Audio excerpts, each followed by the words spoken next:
ఏమండి మనకు పిల్లలు లేరు కదా, నాకు చాలా బాధగా ఉంది అండి. అరే నాయనా బాధపడకు, నేనున్నాను కదా. అది దేవుడి దయ వల్ల మనం ఒక బాబుని పొందాం. అవును, దేవుడికి ధన్యవాదాలు. ఇక నుంచి మన బాబు పేరు అర్జున్ అని పేరు పెడదాం.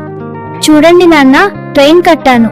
మన అర్జున్ చూడు ముద్దుగా ఎంత చక్కగా ఆడుకున్నాడు. ఇక నుంచి వీడికి ఏ కష్టం తెలుసు. అవును, మన అర్జున్ కి ఇలానే ఎప్పుడూ హ్యాపీగా ఉండాలి. వాడు అడగక ముందే వాడికి అన్ని ఇస్తాం. థాంక్స్ అమ్మా నాన్న. నా ఫ్రెండ్స్ అందరూ ఫోన్ కొన్నారు, నాకు ఫోన్ కావాలి, కానీ ఫండ్ ఇవ్వండి. ఓకే, మనం ఒక మార్గం చూద్దాం. నాకు ఒక మంచి ఫోన్ ఇవ్వండి, ఎంత రేట్ అయినా పర్లేదు మా అబ్బాయి కోసం. ఇటు చూడండి ఫ్రెండ్స్, నేను కూడా కొత్త మొబైల్ కొన్నా. దీని రేట్ 50,000 రా. నాకు ఇప్పుడు బైక్ కొనియండి. ఎందుకు అలా అంటున్నావు? నా ఫ్రెండ్స్ కన్నా ముందే నాకే ఫస్ట్ బైక్ ఉంటేనే కిక్ ఉంటుంది.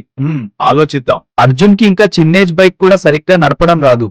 వీడు ఏమో బైక్ కావాలి అని అంటున్నాడు, ఏం చేయాలో అర్థం అవడం లేదు. ఇదిగో అర్జున్, నువ్వు అడిగిన బైక్ నీకు నచ్చిందా బాబు? చాలా బాగుంది నాన్న, థాంక్స్.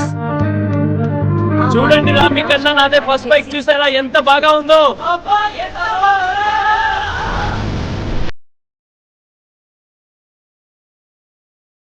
మీ అబ్బాయికి కనీసం 1 year వరకు బెడ్ రెస్ట్ ఉండాలి. బాబు అర్జున్, ఎంత పని జరిగింది రా దేవుడా.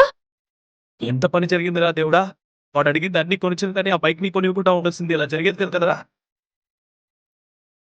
నా పేరెంట్స్ ఉన్నట్టు ఎవరు ఉండరు. ఎందుకు అంటే వాళ్ళు నేను ఏ కష్టం చూడకుండా హ్యాపీగా ఉండాలి అని వాళ్ళు కోరుకున్నారు, కానీ నేను వల్ల ప్రేమని విచ్చలవిడిగా చేసుకొని నా ప్రాణం మీద తెచ్చుకొని వాళ్ళని బాధ పెడుతున్నాను. బాగా చదువుకుని ఇప్పటి నుంచి అమ్మ నాన్న మాటలు విని నేను బాగా చదువుకొని వాళ్ళని బాగా చూసుకోవాలి.